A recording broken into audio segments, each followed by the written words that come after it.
Hi everybody, Stu H back again. Please do check out my blog on coldpassion.co.uk. It's a bit of a work in progress at the moment, but yeah, it's getting there. So just recording this video today because I had a couple of requests to have a look at my sight glass setup.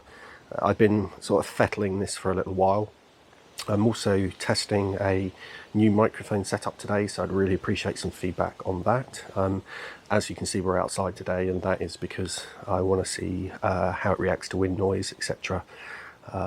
So here's the where I finally kind of settled from a sight glass perspective.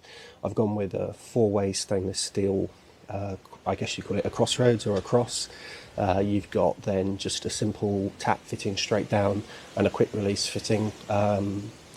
The two bottom fittings came from Paul at Angel Homebrewing. The cross in the centre I sourced elsewhere. I think I found it online, of course, and it's the classic 316 stainless steel. And the mechanical thermometer I had laying around, I just thought I'd get some use out of it. So yeah, there's no real special reason to have the mechanical thermometer there. It's just, I guess, good to have a backup. You can understand what you know. You've got a second sort of source of truth, and then of course the sight glass comes up and comes up to the top of the tank. So yeah, I'm pretty happy with it. I've adjusted it a few times just to make sure the fitting's right. It is actually reasonably stable. There is a little bit of concern about knocking it, I guess, but I've got a couple of different things pulled together that I think can address that. So I found this online. Hopefully you can see that okay. It's a fitting for stainless steel pipes that go up. You know, you put it in the wall. The bottom bit obviously goes in the wall into a raw bolt, but it has obviously a threaded bit here, a nut here, and I guess my thought was to cut it off at the thread, and then if you wanted to, you could knock a hole through the unit. There should be plenty of thread there to get a nut on.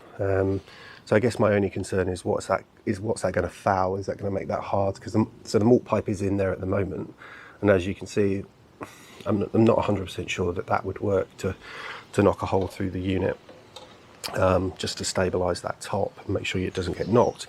So the other thing I found and I came up with was this. It's again stainless steel. It's a band, quick release band that's long enough to go all the way around the unit.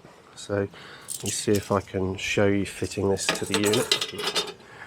Fettle around. Just give me a second.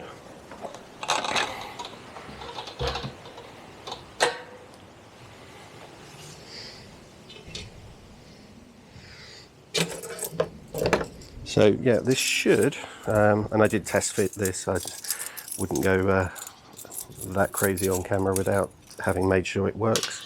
But effectively, you can slide that behind the recirculation pipe, and that goes all the way around, slides back in there. You twist hopefully you can see that, you twist this nut round and you do that up and it tightens the band.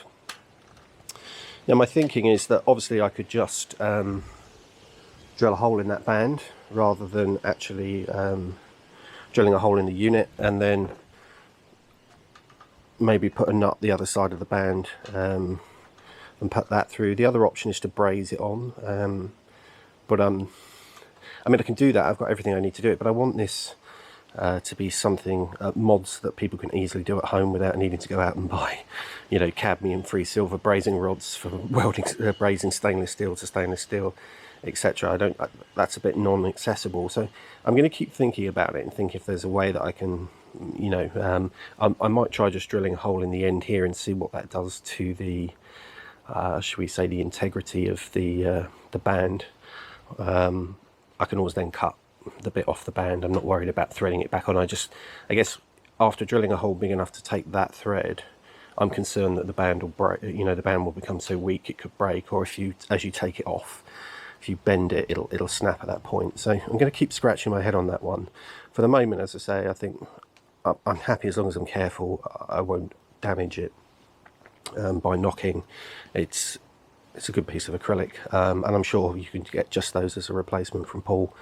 So if you did for some reason break it, you're more likely to break it when you're fitting it by threading it, cross-threading it, or over tightening it and breaking the thread than I think you are with careful use. So anyway, that's where I'm up to with the sight glass. Hopefully that's helpful. If you've got any questions, give me a shout. Any suggestions on how I can fit that to that band in a very simple way would also be welcome. Okay. Oh yeah, let me know what the audio is like. If the audio is good for you, then I think I've made a wise investment. Otherwise, I may return the new mic setup. Okay. All right. Thanks everybody. Cheers. Bye bye.